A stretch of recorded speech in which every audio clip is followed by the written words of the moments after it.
several times, and then they kept him driving down the highway, and he gives another name as if he can get away with it and say it really wasn't him on that little four-wheeler, whatever it is that he's driving.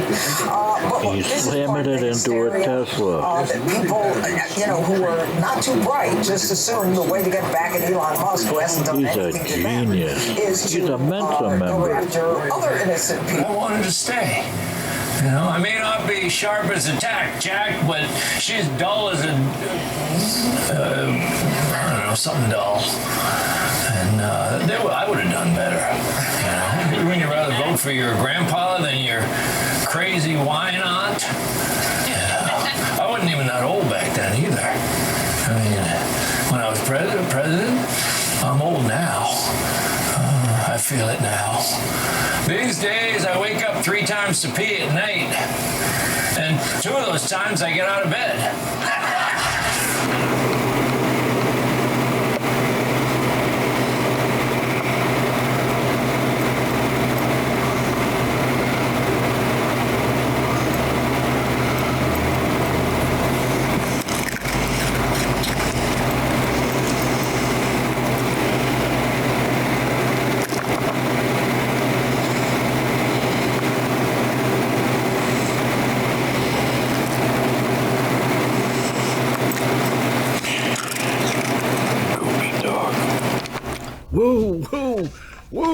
Whoa, put on the brakes. Welcome, boys and girls, children of all ages, hoofties, pufties, bong-eyed heifers, right and left wing, wackos, woodchucks, and chuckettes, kings and queens of the Northeast Kingdom, and all my viewer out there, to another version of It's News to Us. And you are watching. Who are we? Where are we? What are we doing here? Wait a minute, let me hit a button. All right, there we go. Yeah. You're watching It's News to Us. We're Newport's oldest TV news watchers. Neil Brown Cow. Been here since 2009. And here's your numbers. Call them up. They want to hear from you. I'm going to call Pee Wee. I asked one of his, I asked Susanna in Pee Wee's office, because let's face it, Bernie's gone Hollywood, okay? Becca Balint's too busy chasing around the young girls.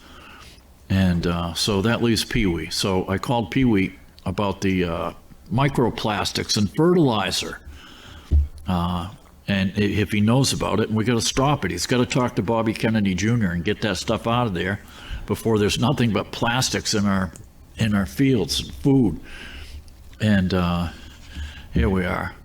This is for the election in Wisconsin last night. I see dead people. Okay, they're voting. Mike Lindell. You can see him. What's the name of that thing? Is that the pillow dude? Yeah, the pillow guy.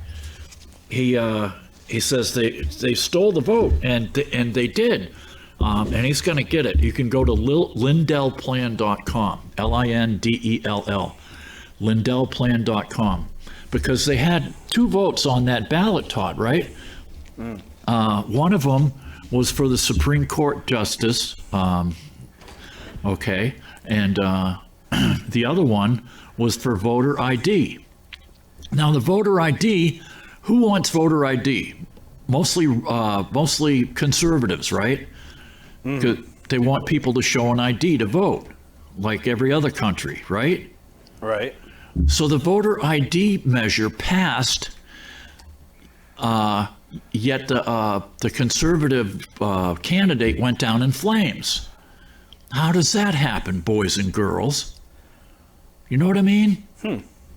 It's diametrically opposed. Okay, here's some websites. Climate Depot. Okay, here's another one. AmericaRenewing.com is a good one too. OpenTheBooks.com. They were Doge before there was Doge. Fight Biden. Well, that one's null and void. Gateway Pundit. Always good stuff. Revolver.news. Daily Clout. That's Naomi Wolf. That's her site. And there's some more. Here's some more real news sites. Yep. Go get them. Dun, dun, dun, dun, dun, dun. And yeah, and speaking of government efficiency, Here, right here in little old Newport, we spent 50 grand for a slogan, and that's our slogan: genuine by nature. 50 grand for that, and we spent. It was paid to a Canadian firm too, by the way. And the guy over here on the end, that's old Terry Dugan. He's one of the studio rats who was here long before I showed up. We've had a lot of studio rats over the years, huh, Todd?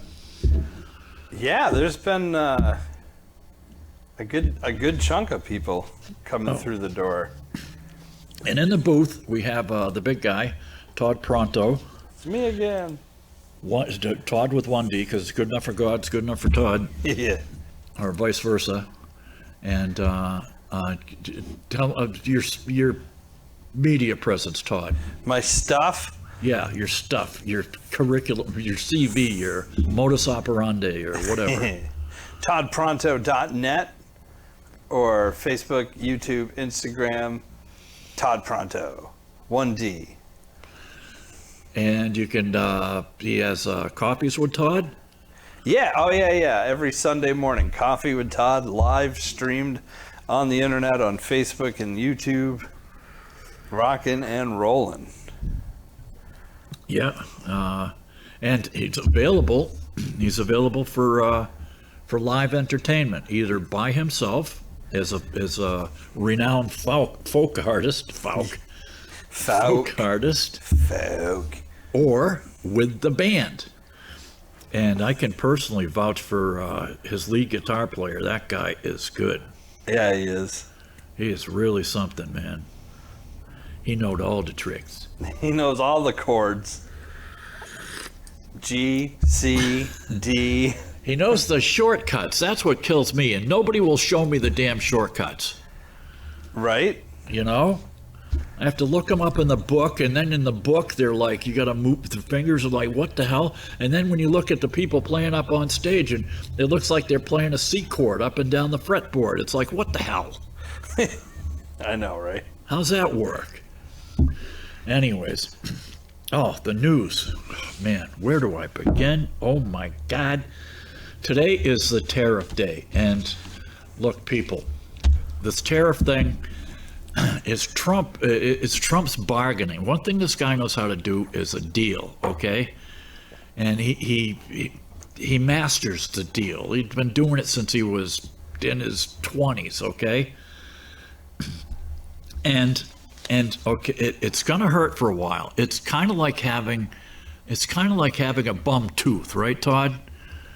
Yeah. You know that if you don't have it pulled, you're gonna need a root canal. It's gonna get worse. You know, it's a tooth way in the back. You won't miss it.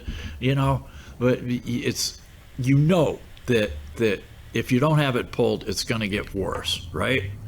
Right. Same thing with the tariffs. Just for an example here, this is from the Epic Times. Oh, we're crying out loud. Oh, there's a bunch of Chinese generals have gone missing, Todd. Really? Yeah, they're kind of like falling off the picture. I'll get to that story in a minute if we have time. But anyways, yeah. Here we are. A look at Trump's tariff plan to revive the U.S. auto industry. And it's not just the auto industry. On the left is a 2024 trade deficit, and on the right is for auto parts and countries. And the number one producer of parts is Mexico, 117 billion, followed by Japan, 50 billion, followed by South Korea at 43 billion, Germany at 24 billion, England at 10, China at 9 billion, 6 billion for Slovakia. Okay, well, the Ukrainians used to make, before the war, the Ukrainians made wiring harnesses, complete wiring harnesses for different car vendors, auto manufacturers, rather. Italy, 4 billion, Sweden, 4, Austria, 3, and Canada, 2. Okay. And here's the thing. said, look, you want to avoid the tariffs? Well, here's just an example. Canada has a 200% tariff on dairy products. That's why milk and cheese and dairy products cost so much up there, is because we can't break into their market.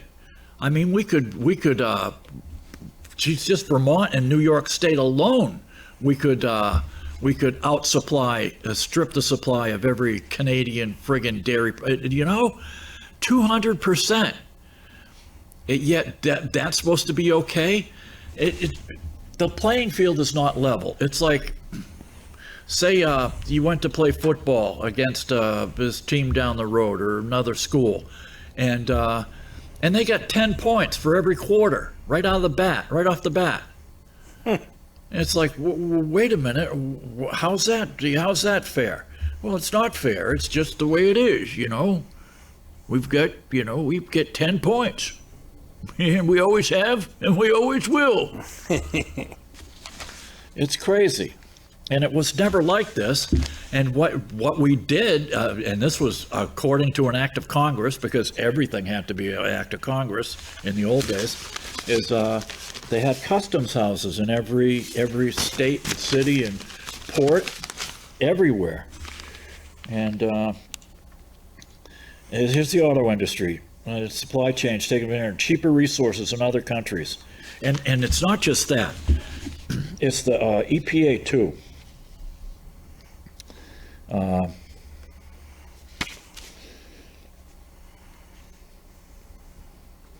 The tariffs, okay? It's a planned mixture. One is tariffs. You have to have level playing field. Two is taxes. We got to lower the taxes, like we did when Trump was here before. And three is deregulations, because one of the big reasons that they make sneakers and modern shoes in Vietnam, Todd, countries like that. Cheap labor. That primarily that's probably number one, but trailing up right behind it, or even more important, is the environmental laws. Oh. They don't need lack any thereof. Yeah. They don't need any air exchangers for the fumes. The fumes from putting rubber soles, together and stuff like that. We have so many regulations in this country, and we should. There's no reason you should be breathing plastic and rubber, synthetic rubber fumes. But see, it costs more in the U.S. because we have to, our factories have to provide an air exchanger, you know what I mean? Where you don't want to lose all your heat in the winter from the plant, but again, you want to warm up the incoming air. So, it's stuff like that. What do they call them? Burdensome regulations. There's a lot of little stuff. Okay. Let's see. Over the years, the sector has arranged its supply chain to take advantage of cheaper resources. According to the Canadian Motor Vehicle Association, auto parts may cross the national border as many as 8 times before final assembly. Okay. My. In 2024, auto parts and automobiles contributed $274 billion to the total U.S. trade deficit. And that's another thing. We can't sell them we can't even sell our cars in Japan, and we can't even sell our cars in friggin' Europe. You think only the real ultra rich people over there can afford a Cadillac or an Escalade. It was a brand new Escalade will cost you around what, 60, 70 grand here in the U.S. Double or triple that if you want to bring one into Europe. It's crazy. Nearly half the negative balance in trade is from Mexico, 117 billion, followed by, when I went through that. Some economists say the trade deficit is a good thing. In their view, it reflects a strong economy and robust spending. In addition, the U.S. If the U.S. reduces the negative trade balance, it may slow down the growth of the global economy. It's going to slow down anyways. Okay, we're approaching a recession, and we're probably going to have one anyways. We have had one because all the spending over the past 4 years has been government spending to make government bigger with more government employees. They said the perception of how the world should develop matters. From a globalization standpoint, the free market is quite developed.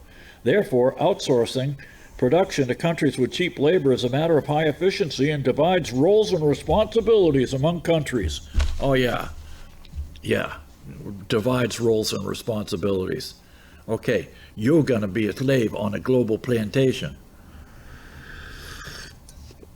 And one of the reasons, okay, I'll wrap this up. Okay, the industry has lost 90,000 factories in the U.S. in the past 30 years because of the unbalance of trade in NAFTA. All right. And here we are, just the threat of tariffs to get people moving. After Trumpy got elected, Stellantis, which owns Chrysler and other brands, confirmed plans to reopen its assembly plant in Belvidere, Illinois. To reopen the plant. So like, hey, I'm going to get my job back at the factory. It's all right.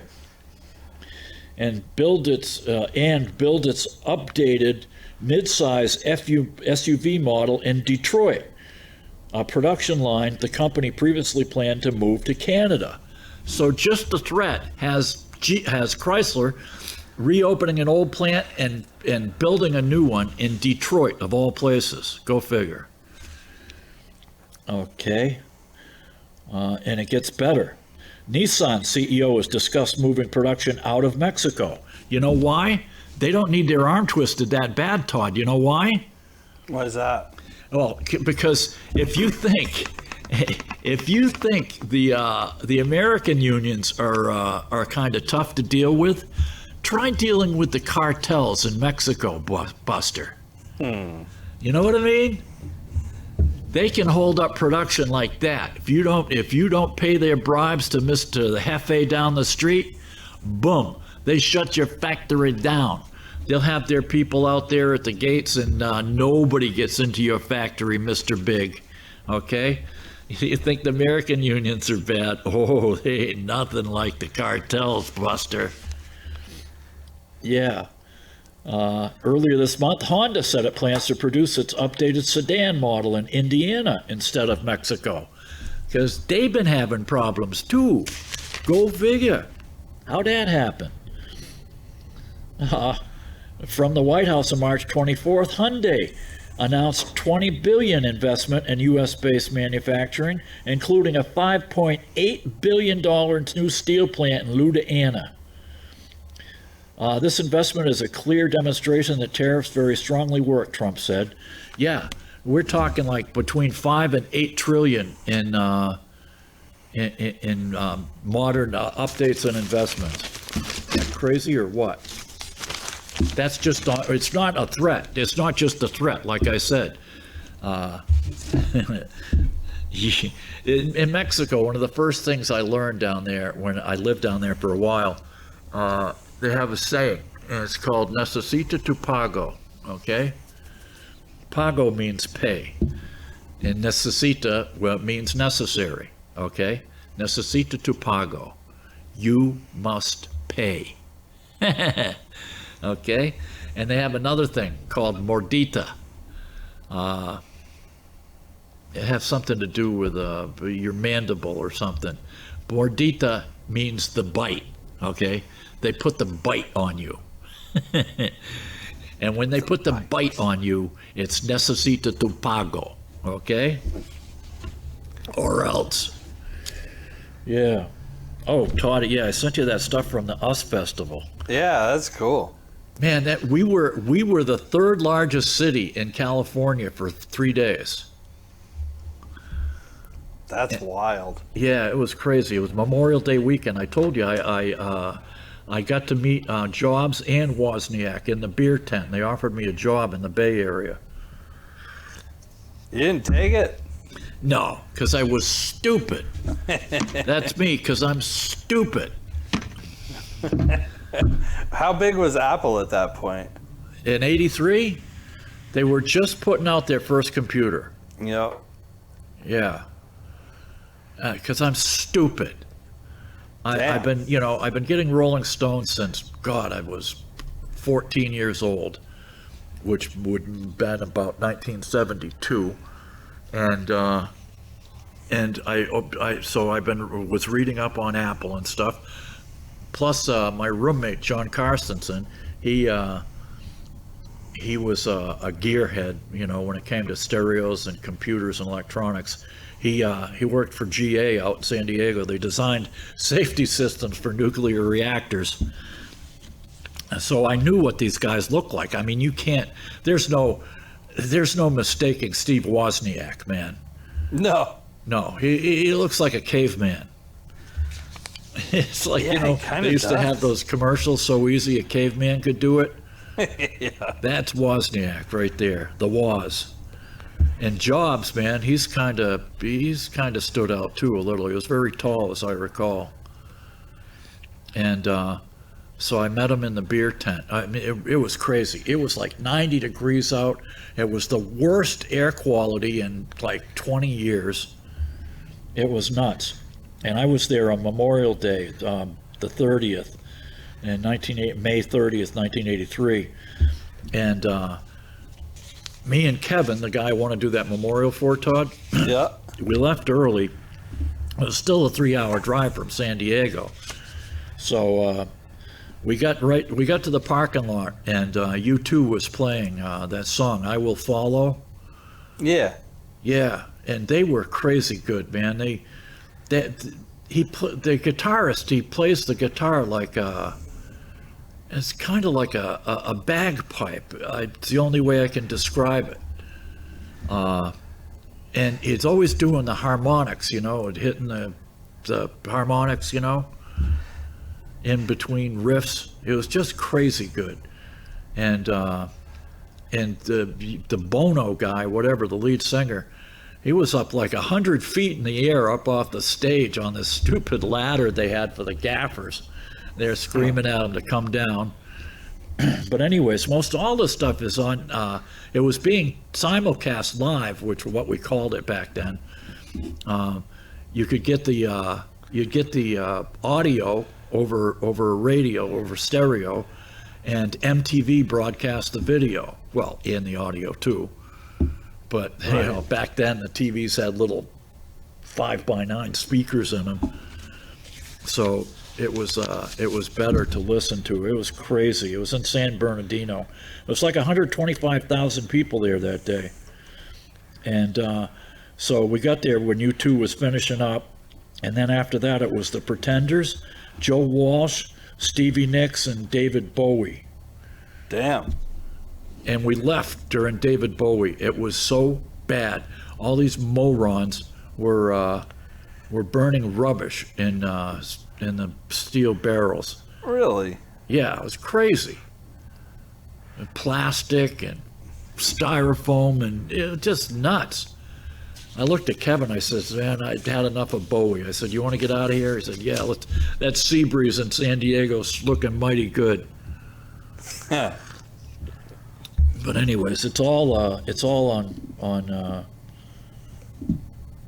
YouTube now. There are clips from everybody, man.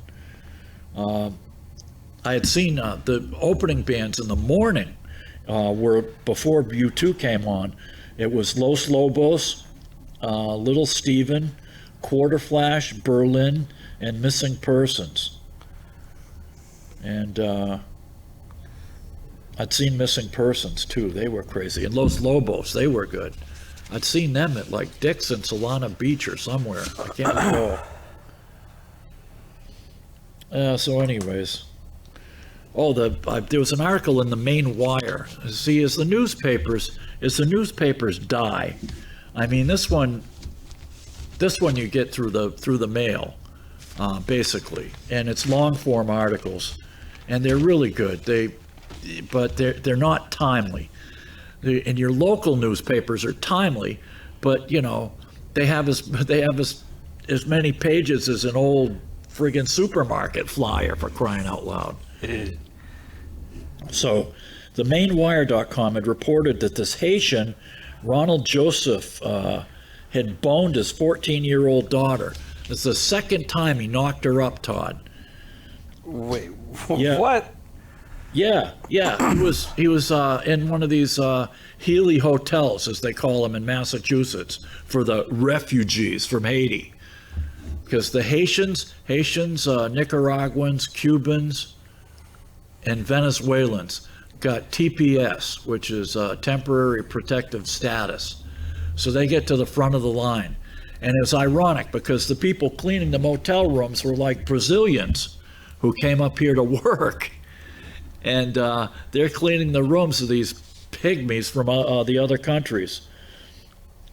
And so they kicked him out of the Best Western on 9/23, and on 10/23 he went to the Holiday Inn. They still had not busted him for 8 months. He's running around for 8 months after they knew he knocked up his own 14-year-old daughter for the second time. And there was no date for the next court appearance. That's great. Oh, and the new unelected Canadian Prime Minister, Mark Carney, that guy, Todd? Mm-hmm. He's under investigation for plagiarizing his 1995 Oxford thesis when he got his doctorate in economics. Yeah. Well, I got a cheater for Prime Minister. Okay, no problem. sounds like politics to me. Yeah, you think? Eh.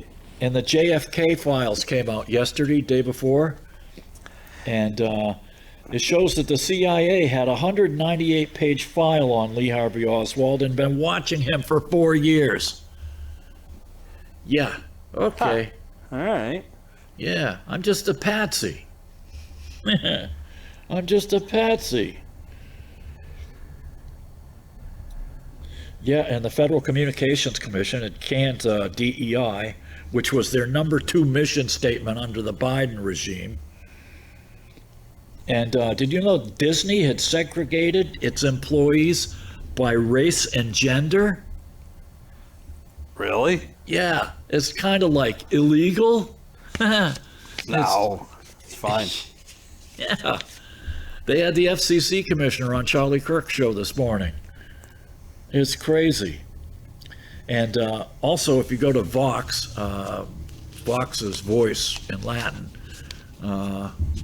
Vox.com, I think, there's over 139 lawsuits versus Trump. And these stupid pissant judges that are allowing these lawsuits, no lawsuits were filed against the president until 1963, Todd. None? None. It was just unheard of. The idea that somebody could walk in off the street in Newport, or a federal court rather, in Burlington or Brattleboro, and file a lawsuit against the president to stop this or stop that, it was ludicrous. It still is. It's crazy. And the Supreme Court ought to get with the program, but it turns out that Roberts, the Chief Justice, is buddies with all these friggin' swamp creatures down there. I should have written them down. I didn't have time last night. The people he's affiliated with, it's disgusting. It's disgusting, man. And the Democrats and the progressives, I swear, they're nihilists or nihilists, man. They believe in nothing. It's like that movie, The Big Lebowski, where the guy's in the swimming pool and the girl says, "Oh, he's a nihilist. He doesn't. We believe in nothing, Lebowski. Nothing." Yeah. It's like $37 trillion in debt. Nah. You got a plan for that? Nah. 20 million illegals in the country? Blah. No problem. What are you going to do about that? Nothing. $3 billion a day in interest payments on the debt? So what? Run up some more, print some more money like Bernie says. Just get Trump. Just tear it all down. We believe in nothing. They're all anti-Musk. That they know. Yeah, And, they really don't like him. Oh, man. Yeah, it's crazy. I've never seen anything. These people are pathological. And their signs, the chants are all printed. Oh, and they showed this this demonstration. I think it was in Texas, maybe Austin, Todd. Yeah. Where they were protesting Musk or I don't know, or the Doge or whatever, which you can see. You can, if you go to the website, you can see everything they've done. It's fascinating, man. If you got the time, check it out. It's doge.gov, okay? G-O-V, not G-U-V. Gov. Yeah, dog.gov, man. But they at this demonstration, they were, and the counter demonstrators were filming them, right, Todd? Yeah. And exactly at noon, they were protesting there. Like in the morning, they started showing up at like 10 a.m. And they're all, "We hate Musk," and they all had these signs that were printed similarly and stuff. And then exactly at noon, man, they all started looking at their watches, and boom, they all disappeared. They all went home at noon, exactly. Well, there's no overtime. Yeah. And they found, where is it? Did I write it down here? They found a place where they were paying them. Oh, the website, damn it. I'll see if I can find it here. Oh, yeah, here it is. The Indivisible Project, or you go to indivisible.org or indivisiblecivics.org. Which is they say they're a joint website with Indivisible Action. According to their 501c3 filing, I don't know, they had something like $5,424,005 run through the 501c3, and half of that money went to wages and 10% to benefits. And they were paying $200 per group of protesters, which was on the website, but has since been removed from the website. But nothing, anything posted on the web lasts forever. What do they call that? God Almighty! There's a way to get at that stuff, even if it's been deleted. Damn Yeah, it. I don't know what it's called either, but I know what you mean. Yeah, brain fade, man. I hate when this happens. Yeah, and last Sunday's New York Times had an article called "The Partnership," which detailed the CIA's 12 secret spy bases in Ukraine since 2014, and now there are something like the casualties are 700,000 Russians and 435,000 Ukrainians. And it was called Task Force Dragon. It's crazy, and we've been paying for it. We've been paying for this killing. It's just friggin' crazy. And let's see, what else have we got? Oh, and they're using this lawfare. You know how they went after Trump? They tried to take him off the ballot. They tried to sue him. They tried to charge him in Atlanta and New York City. Remember? Yep. That's when they raided his house. And then they tried to take him off the ballot in Maine and a bunch of other states. And then they tried to bankrupt him by some stupid manipulation of the Enron law. And then when that didn't work, they tried to kill him. Well, now they're doing the same thing internationally, okay? They've already put Marine Le Pen under house arrest in France. And she's the most popular candidate in France right now, okay? The same thing with Bolsonaro in Brazil. This is insane, man. It's insane. They've tried to do it with it's global lawfare. They're trying to do it in Israel with Bibi Netanyahu, whose real name is Benjamin Horowitz. In France with Le Pen, Brazil with Bolsonaro.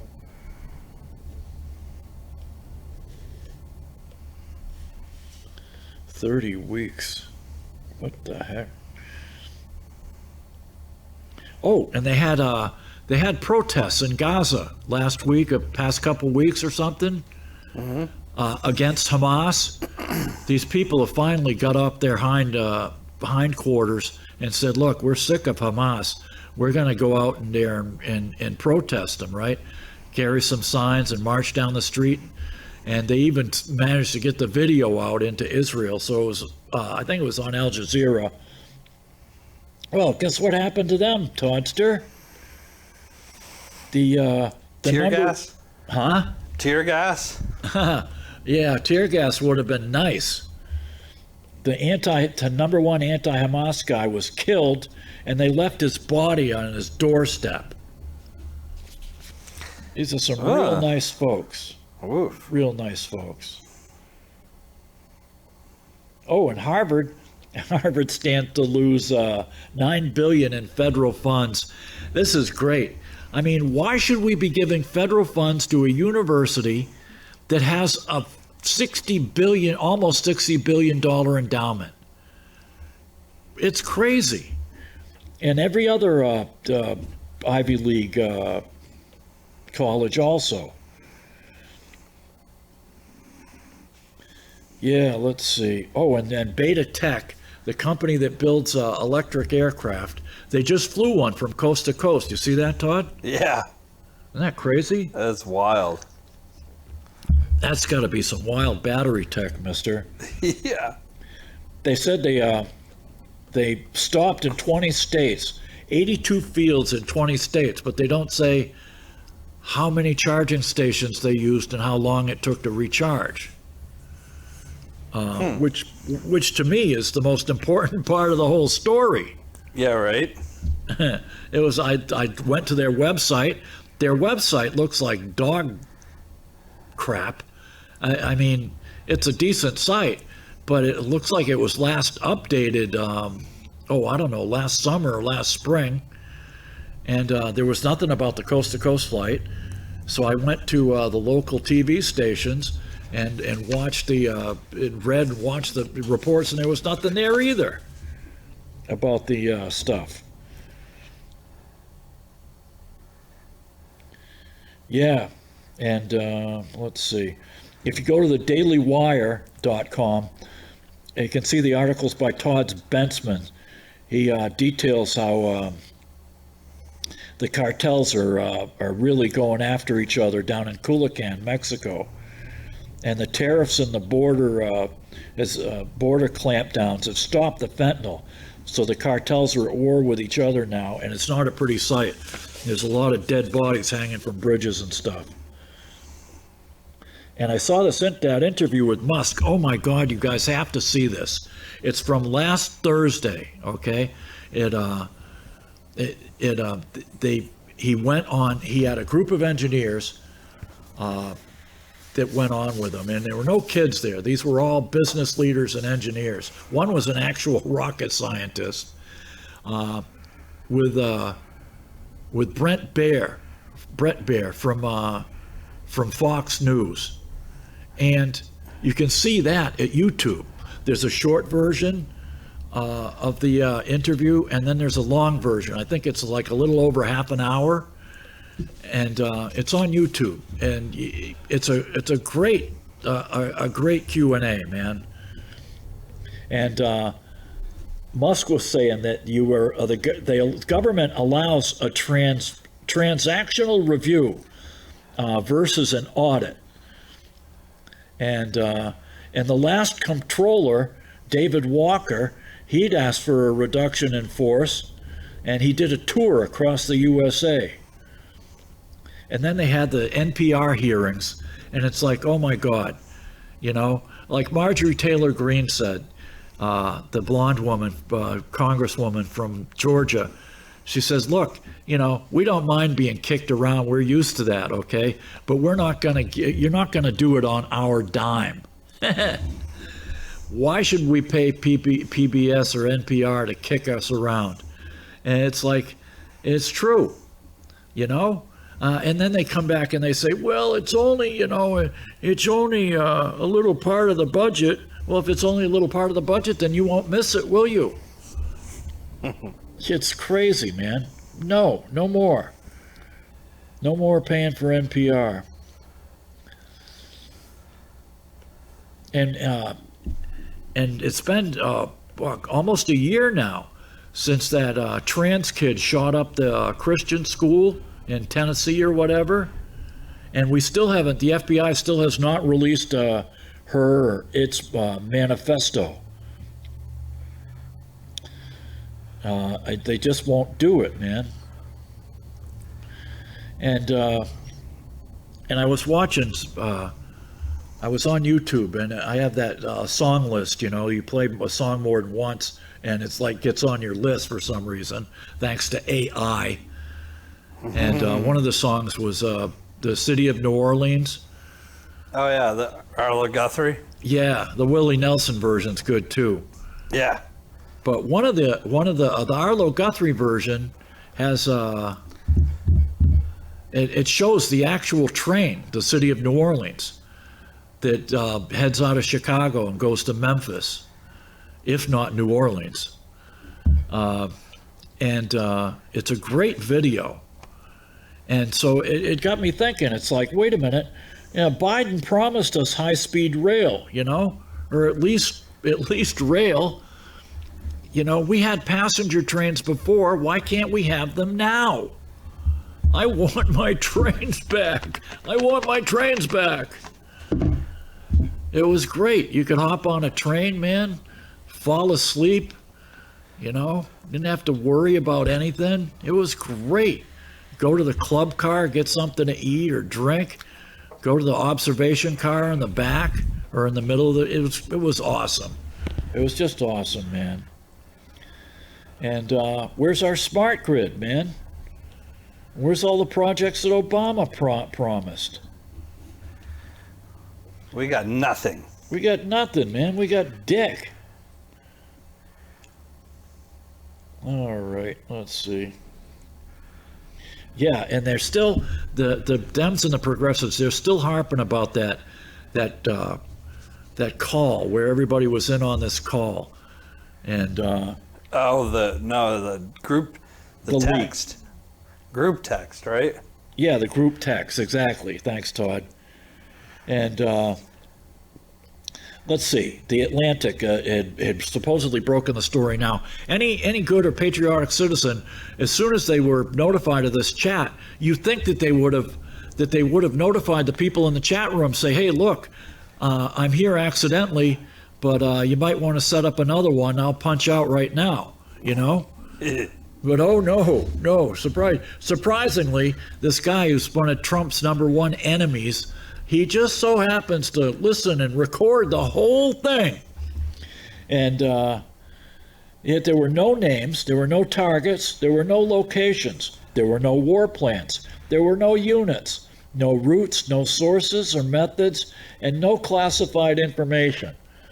And they said they couldn't release the full text for national security. So you know what Trump did, Todd? Just like the magnificent phone call they had with Zelensky, he released the whole thing himself. Oh, did he? I didn't know that. Oh, yeah. When did that come out? It came out last week, I think. So, like, how do you like me now, man? Here's the whole thing. Okay? Quit your bitching. It's crazy, man. Where can you see that? Is it on the White House's website? I would think you could run it down at whitehouse.gov or just, it's got to be all over the net. It's got to be. I didn't care about it, so I didn't look into it.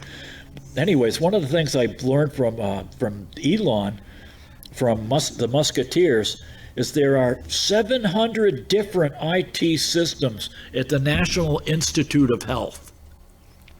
700. It's crazy. They spend $500 billion are lost to fraud. $100 billion in improper payments go out every year. There are 580 agencies, and all the stuff is outgoing. There's no oversight nor verification of any of the money. There are 4.6 million credit cards for 4.26 million employees. Okay, if there's no waste, and we're going to go after Muskie because he's a musketeer. And the biggest place where they catch the fraud is 40%. They catch them by they pose as seniors or disabled people who are changing their Social Security bank account routing numbers, and they squeal the loudest. And like Muskie said that it was like when he ran PayPal. He said that the people that scream the loudest are usually the ones that are the most nefarious. And here we are. There are 40 communication offices at Health and Human Services. IRS has 1,400 people to hand out cell phones and laptops. So if they do 2 employees a day, they could do the entire IRS in a month. To hand out the cell phones and laptops. 1,400 people just to hand out cell phones and laptops at the IRS. Well, let's see. Under 15, it got a reduction in force. There are too many material weaknesses to pass an audit. 580 plus agencies. 1 government account. No questions asked. And 1 government account for all these different agencies. Sure, no problem. And 75% of the cable's ad revenue comes from prescription drug commercials now. Perfect. Yeah, they finally took soda off the SNAP benefits. They didn't mention anything about high fructose corn syrup not being the same as sugar, but it's a start. Yeah, and it looks like Biden spent $49 billion on his broadband thing, yet there's not one broadband connection from any of that money. $49 billion, Todd. Okay, no Perfect. problem. Yet we're going to hate on Muskie. Let's see. Yeah, in L.A., since the fire, there's only been 4 rebuild permits issued for the fires in L.A. 4? Yet they spent... Pardon me? 4? 4, yes. 4 permits issued for LA fire. And there's $10 million they spent in a private consulting firm for recovery. You okay then? Yeah. And the mayor was right there telling Trump she's going to let him get to work immediately. It's crazy. Yeah, and this guy... one of the guys who was attacked a Tesla place, his name was Daniel Clark minus Pounder. He was burned himself with Molotov cocktails. 3 charging stations were burned in South Carolina. In Colorado, Lucy Grace Nelson, who used to be Justin Thomas, he's in his 40s. He lives with his mom. He vandalized a Tesla outfit. And in Oregon, Adam Lansky threw Molotovs. He's a trans activist, 41 years old. And in Chicago, same thing with they busted Aaron White, another trans activist. Okay, what do the trans people have against Muskie? I found that I keep losing things, and then I find them again, Todd. Yeah. Well, I found this again. And when I was a little kid, okay, try it now. Camera 2. Yeah, when I was I can zoom in on it. Hold on. Let me get fancy here. Whoops, wrong button. Hold on. Now I'm getting fancy. Yeah, obviously my parents would not let me have a Beretta 25 Auto as a 6-year-old kid. But what they did do was they let me use my grandfather's carving set. So I carved this out of wood. Damn. Yeah, I took it to school. How did that go? Oh, it was okay. I mean, back then it was no problem. I mean, the teacher looked at it, could tell it was a fake, you know. Right. It wasn't like I was John Dillinger trying to break out of the Indiana penitentiary. Yeah, and these Chinese generals have gone missing, man. I don't know what's up with that. They don't know if it's a purge or what. Here it is right here. Reported top military arrests in China indicate a political crisis, experts say. Well, you know how we deal with experts. But there's the guys right there. Don't they look like a happy couple? Man, oh man. They've spent their whole military service backbiting and ass kissing. And now they're finally on top and they get disappeared, Toddster. And it's like the old Soviet Union where they'd suddenly your face would just disappear from pictures and stuff. Sweet. You just get erased. Zhao Linjian cited one of the sources saying that CMC is reviewing He's speeches as CMC vice chairman, along with documents, photos, and videos involving him to remove his influence. See? You get erased, man. Besides he, several other PLA, People's Liberation Army, commanders from the Fujian faction are also said to have been placed under investigation. On March 25th, Kai said Ling Jianying, commander of the Eastern Theater Command, was arrested March 24th for leaking so-called Taiwan Strait battle plan. It wasn't clear to whom the information was allegedly leaked. Yeah, like you'd be dumb enough to leak anything in China. What are you kidding me?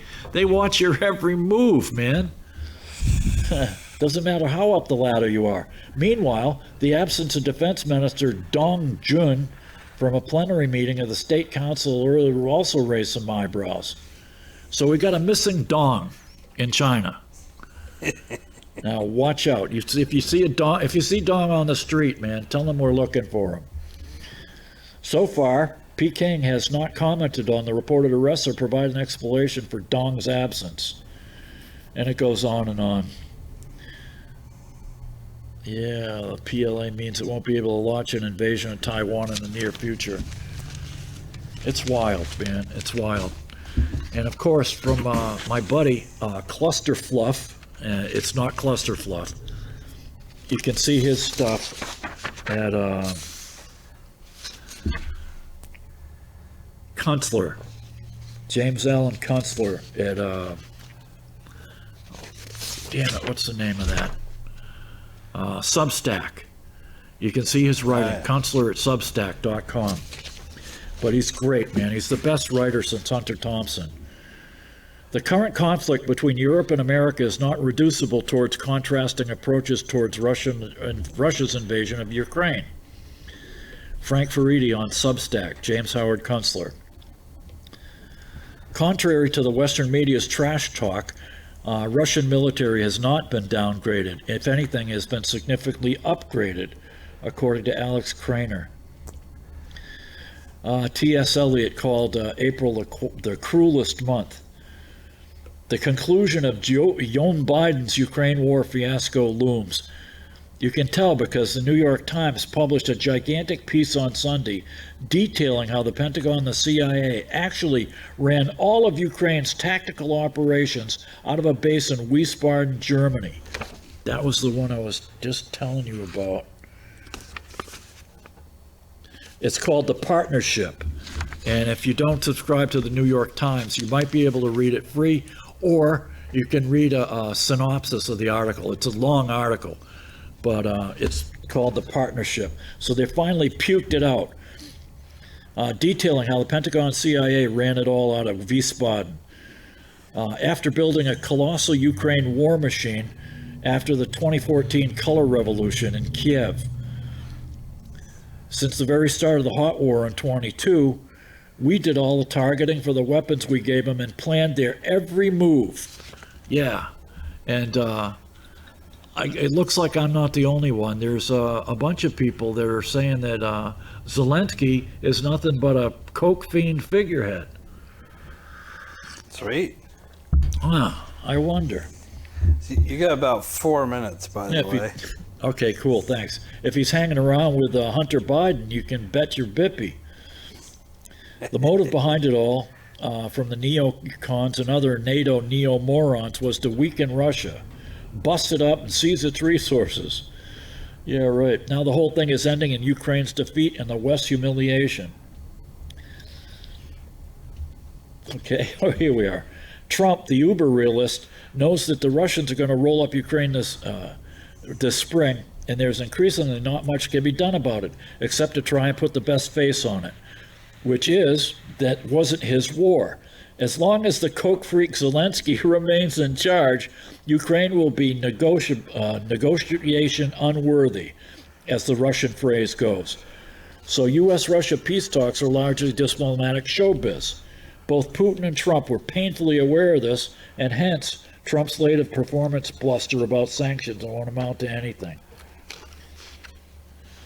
Soon-to-be chancellor, get this, as the U.S. drops out of this stupid proxy war, the NATO people declare their intention to take it from here and go beat up Russia. Their war drums are teaspoons beating on so many quiches. Soon-to-be Chancellor Friedrich Merz proposes an 800 billion euro debt spree to finance the rearming of Germany, which, just now, is utterly incapable of war. He is insane. German industry is collapsing from a lack of affordable natural gas, arranged by Joe Biden blowing up the pipeline. Turning VW factories to missile production won't help the German people one bit. It'll probably remind them about the Weimar hyperinflation, though. Macron pledges to put French boots on the ground in Ukraine. Yeah, right, like the cheese-eating surrender monkeys. Ain't gonna happen. Today, his stooge judiciary found his political rival, Marine Le Pen, guilty of a Mickey Mouse offense, we told you that, in order to bar her from running against him in the next election. Ain't gonna work. He'll provoke the biggest national uprising since the Bastille. You betcha. If 80% of the people in France want Le Pen, they're going to get Le Pen by hook or by crook, and they'll shut the whole country down. The French are notorious for strikes. Yep. Since the Bastille, his government will be too busy putting down French Revolution 2.0 to play war games in history's graveyard of armies, aka the Ukraine. Maybe he'll try nukes. I'm sure that'll work if you're eager to see Russian hypersonic hazelnuts rain down on the Ile-de-France. And then there's the amazing idiot Keir Starmer in England, calling on his coalition of the willing to step up and intervene in the lost cause that is Ukraine. How many hands went up on that call? For practical purposes, the Brits have no warfighting capacity whatsoever, and no resources for generating such capacity. And anyways, they're facing some dreadful combo of a civil war, internal jihad against their own indigenous population, plus an economic collapse cherry on top. In short, Europe has so many incipient existential problems that the whole story is about to shift its focus from the already sealed fate of Ukraine to the very dark prospects for the core nations of old world Western civilization. I wouldn't plan a vacation there this year. Meanwhile, expect a pile-up of consequences in our own sore beset USA in the cruelest month. Today, the Doge team visits the CIA. It could spell an end to decades of mad frolics emanating from the giant black box of black ops. Director Ratcliffe has cordially invited Musk technicians, and he's probably eager to discover exactly what mischief has been hidden from him by the immense, secretive, foul bureaucracy he lately assumed command over. I love that's a good description of the CIA, the foul bureaucracy. The Epstein materials recently recovered at the FBI's rogue offices in New York are considered so critical by Director Patel, he assigned 1,000 agents to review and process the documents full time. That includes redacting names of sex-trafficked children. Expect to see the release of a lot of that in the next 30 days with dire reverberations in the celebrity realm of politics, finance, and showbiz. Oh, I hope so. I hope they vomit it all up and every one of these celebs goes down. Judgegate. You got like 30 seconds left, by the way. Okay, Judgegate is moving towards its climate at the same time. Let's see, blah, blah, blah. And also expect a lot of movement from the COVID-19 story coming out of the CDC, newly reorganized CDC, NIH, FDA, NAID, and other corners of the public health bureaucracy. Evidence is piling up fast of tragic and awful blowback from the COVID vaccine. And that's almost the end of it. So once again, you wasted a perfectly good hour of your life watching this stupid show. So hopefully we've given you some news you can use, and you don't even have to read to hear it. So hopefully we'll see you again next week, inshallah, as the Hebrews say. Until then, get down on your hands and knees in the men-only mosque, sniff the bum of the guy in the man dress in front of you, head east towards Mecca, and worship the meteorite in Mecca and go, Allahu Akbar, Allahu Akbar, Allahu Akbar, Akbar.